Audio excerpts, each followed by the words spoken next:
各位街坊，你有冇試過喺街市行下，見到啲魚檔標住游水鮮魚30蚊兩條，明明見到個桶入面啲魚反晒白肚，好似死咁滯，但個魚販一伸手入去搞兩搞，啲魚又突然間好似回光返照咁，瘋狂擺尾跳下跳下。你以為自己執到寶，用死魚價買到生魚科？醒下啦，呢啲可能就係傳說中嘅化學僵屍魚。琴日明明死咗，今日竟然識游。今日我就同大家拆解呢個街市30蚊游水魚嘅驚人黑幕，睇清楚你每日食入肚嘅到底係鮮味定係化學毒藥。其實呢件事要由幾年前講起，大家可能仲記得，以前我哋去街市買魚，游水魚同死魚個價錢係差天共地嘅。一條生猛嘅紅衫魚或者黃花魚，隨時要成百幾蚊，但如果係冰閃或者死咗嘅，可能幾十蚊就有交易。但係呢1-2年，你行勻全港18區嘅街市，唔理係深水埗定係北角，你會發現周圍都係嗰啲30蚊一盤或者50蚊3條嘅游水魚。點解物價飛漲，啲魚反而平咗咁多？仲要每一條都好似食咗興奮劑咁，喺個水桶入面死命咁掙扎。我就特登去請教過一位喺長沙灣魚類批發市場做咗超過30年嘅老前輩，佢同我講咗一個業界公開嘅秘密。佢話而家好多街市賣嘅嗰啲超平游水魚，其實喺運送過程入面，甚至係尋晚喺貨倉嗰陣，已經因為缺氧或者碰撞死咗大半。但係為咗賣個好價錢，有啲唔良商人就會用到一種叫魚浮粉嘅嘢。呢啲魚浮粉其實係一啲強氧化劑，主要成分通常係過氧化鈉或者過氧化鈣。你想象下，當呢啲化學粉末一撒入水入面，佢就會即刻產生化學反應，釋放出大量嘅氧氣。對於嗰啲已經奄奄一息，甚至係神經系統仲未完全壞死嘅死魚嚟講，呢啲突如其來嘅高濃度氧氣就好似強心針咁，會刺激佢哋嘅神經同肌肉，令到佢哋產生一種不自主嘅抽搐同擺動。喺你眼中睇落去，佢哋好似好生猛咁喺度游，但實際上呢啲魚嘅內臟部甚至係大腦已經停止咗運作。呢啲就係名副其實嘅僵屍魚，靠住化學藥品嚟維持一種生存嘅假象。呢位前輩仲同我講，以前2010幾年嗰陣，呢啲藥仲未咁流行，但到咗2024年、2025年呢2年，因為競爭實在太激烈，好多檔口為咗生存，就開始鋌而走險。如果你見到啲魚個口開到好大，個色水雖然紅，但紅得好唔自然，甚至係帶點魚黑，而佢游水嘅動作係好機械式、好生硬咁喺度原地打轉，咁你就要小心啦。好多街坊可能會話：哎呀，30蚊一條，食得落肚咪得咯，管佢係咪用藥？如果你係咁諗，咁就真係太天真啦。呢啲魚浮粉雖然喺工業上係用嚟淨化水質，但係如果你直接將佢加落去個魚桶入面，濃度通常會超標好多倍。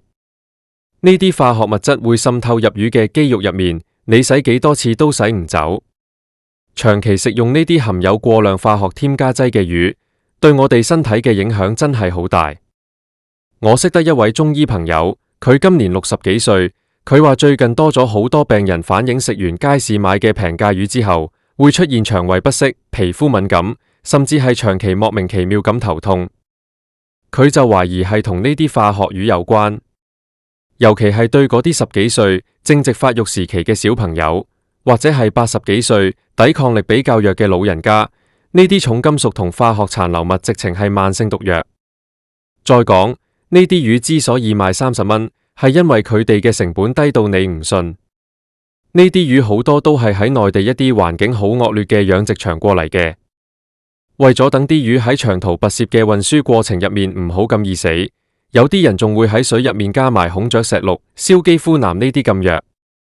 呢啲藥物早喺20幾年前就已經被證實係致癌物質，香港政府亦都明令禁止使用。但係喺利益面前，總有人會當法律係無道。我哋試諗下，由內地過場去到批發市場，再由批發市場去到你個區嘅街市，中間可能要經過成10幾個鐘。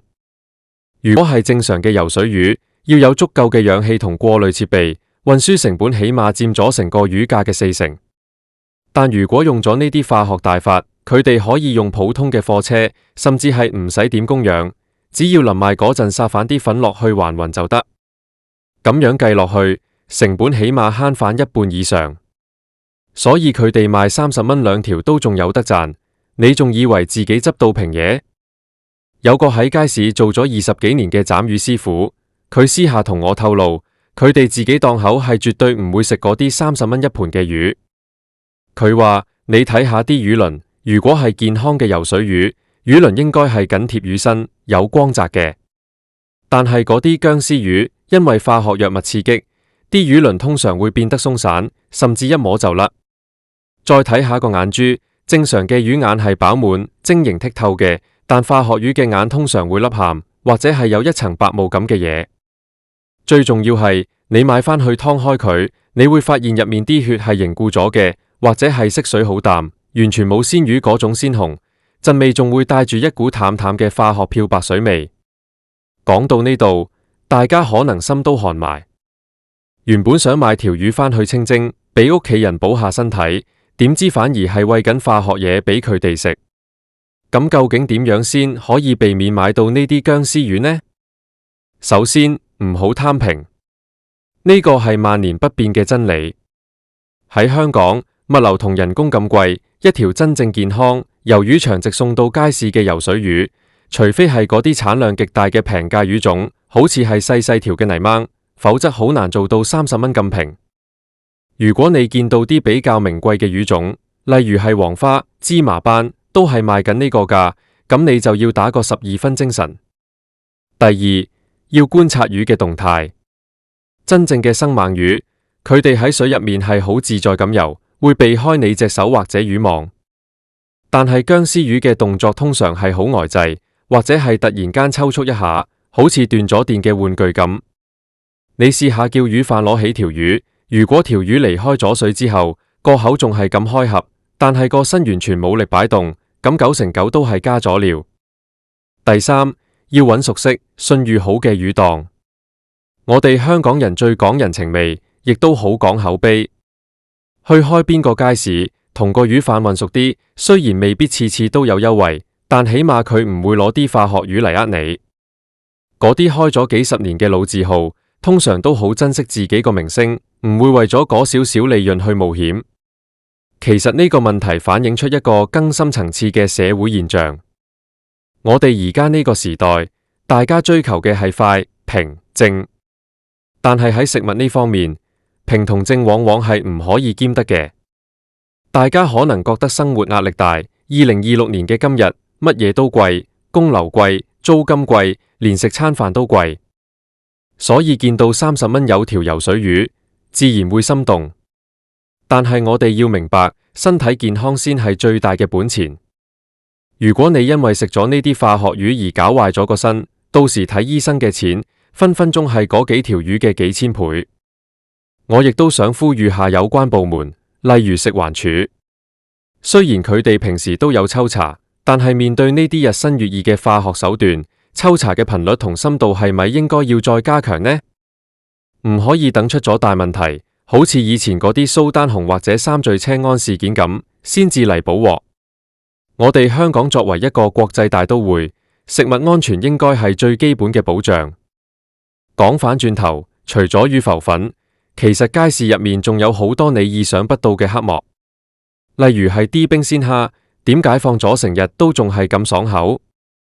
點解啲牛肉放喺度幾個鐘都唔變色，仲係咁紅卜卜？呢啲背後其實都可能涉及化學添加劑。我哋作為消費者，一定要識得分辨，唔好被嗰啲精美嘅包裝或者平價嘅標籤所蒙蔽。記得有一次，我喺一個舊區街市見到一個50幾歲嘅師奶，佢同個魚販嘈緊。原來佢前一日買咗條游水黃花魚返去，蒸熟之後發現陣肉係霉嘅，完全冇魚味，仲有一股怪味。個魚販梗係唔認啦，話係佢蒸得唔好，或者係佢放喺雪櫃太耐。其實明眼人一睇就知，嗰條魚根本就係死咗好耐，只不過係靠藥物撐住個游水嘅軀殼。見到呢啲情況，真係覺得好心痛。我哋香港人以前成日講生猛海鮮，呢個係我哋飲食文化嘅核心。但係如果生猛變成咗一種化學包裝，咁我哋食嘅仲係咪真係食物？我以前細個嗰陣，跟阿媽去街市買魚，魚販會用個報紙包住條仲跳緊嘅魚俾我哋，返到屋企嗰陣條魚仲識喐，嗰種鮮味係而家呢啲化學魚永遠都比唔上嘅。所以各位街坊，下次去街市買魚，記得帶多對眼，唔好淨係睇個價錢牌，要睇下條魚嘅眼神，睇下佢嘅動作，聞下佢陣味。如果覺得唔妥，寧願唔食，或者買啲新鮮嘅冰鮮魚，都好過買條化學僵屍魚返屋企。另外，大家都要多啲分享呢啲資訊俾身邊嘅朋友同屋企人知，尤其係老人家，佢哋通常最中意行街市揾平嘢，亦都最容易成為呢啲唔良商人嘅目標。你要教識佢哋點樣睇，點樣揀，唔好俾佢哋因為想慳嗰10零20蚊而賠上咗健康。其實寫呢篇稿，我係好掙扎嘅，因為我知道咁樣講出嚟，可能會得罪一啲同行或者魚販。但係我覺得，作為一個有良心嘅媒體人，或者話係一個關心社會嘅普通人，我有責任將真相話俾大家知。我哋唔係要搞亂個市場，我哋係希望市場可以變得更加透明，更加誠實。嗰啲老老實實賣魚嘅商人，我哋應該要大力支持。而嗰啲用化學手段呃人嘅害群之馬，我哋一定要揭發佢。講到尾，食物嘅本質應該係營養同享受，而唔係風險。喺呢個2026年嘅繁華都市入面，我哋依然要為咗食一條健康嘅魚而大費周章，其實係幾諷刺嘅一件事。但我相信，只要我哋每個人都提高警覺，唔再盲目追求極致嘅平價，呢啲歪風自然就會慢慢消失。我仲想同大家分享一個揀魚嘅小撇步，呢個係一個做咗40幾年廚師嘅老友記教我嘅。佢話如果你真係想試下條魚係咪化學魚，可以試下用手輕輕冚下魚身。真正嘅生魚肌肉係好有彈性嘅，冚落去會即刻彈反起。但係僵屍魚因為組織已經開始壞死，或者係因為化學刺激導致肌肉僵硬，冚落去個印會好耐都唔消。或者係感覺好似冚緊嚿死肉咁。仲有，注意下魚缸入面啲水，如果啲水多泡到唔正常，或者係有一種淡淡嘅藥水味，甚至係啲水色變得好渾濁，但啲魚依然生龍活虎，咁呢個魚缸入面一定有古怪。正常嘅過濾系統係唔會產生咁多持久唔散嘅泡沫嘅。大家一定要記住，我哋嘅選擇決定咗市場嘅未來。如果你繼續買呢啲30蚊嘅化學魚，呢啲商人就會繼續用呢啲手段。只有當我哋開始拒絕呢啲唔合理嘅平價，開始追求品質同安全，呢個行業先會有真正進步嘅動力。最後，我想再強調一次，健康係無價嘅。今日你慳返嗰幾十蚊魚錢，可能未來要用幾萬蚊嘅醫藥費嚟補償，呢個數點計都唔划算。希望呢篇內容可以幫到大家，令大家下次去街市嗰陣可以做個精明又健康嘅消費者。其實我哋身處嘅呢個社會，資訊雖然好發達，但係真相往往被掩蓋喺層層嘅利益之下。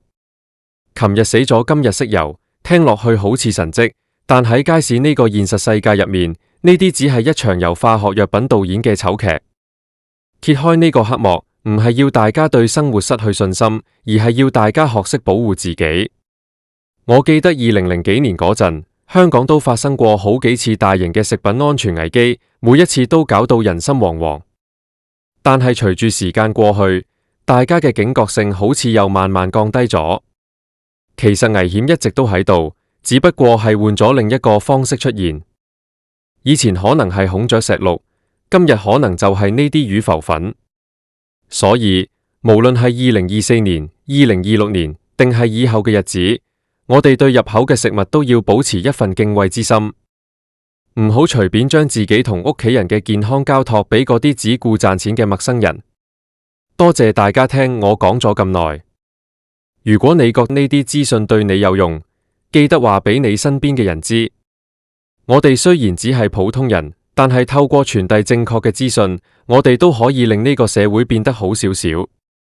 下次去街市，記得帶埋今日學到嘅知識，唔好再俾嗰啲化學僵屍魚騙到你嘅金錢同健康。我哋要做一個唔單止識食，仲要識揀嘅香港人。無論環境點樣變，我哋對生活質素同食品安全嘅追求都唔可以變。喺呢個充滿化學添加劑嘅時代，揾返嗰份最純粹、最天然嘅味道，可能係我哋每個人都要修煉嘅功課。希望大家每一餐都食得安心，食得健康。下次喺街市見到嗰啲奇蹟重生嘅魚，你應該知道點樣做啦。唔好俾嗰30蚊蒙蔽咗你嘅理智，保護好自己個胃，保護好屋企人嘅身體。我哋下次再傾其他街市黑幕，或者係分享一啲真正揾到好嘢食嘅地方。大家保重，食好啲，住好啲，做個精明嘅香港人。記住，真正嘅游水魚係生命嘅力量，而唔係化學嘅反應。琴日死咗，今日就應該入垃圾桶或者做化肥，而唔係出現喺你嘅蒸魚碟上面。揭開呢個黑幕，係希望大家可以食得明明白白。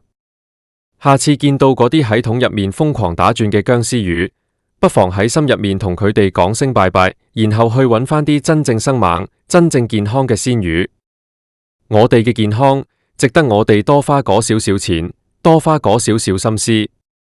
最後，祝大家每一日都龍精虎猛，好似真正嘅游水魚咁生生猛猛，但唔係靠化學藥粉，係靠均衡嘅飲食同健康嘅生活。各位街坊，下次見。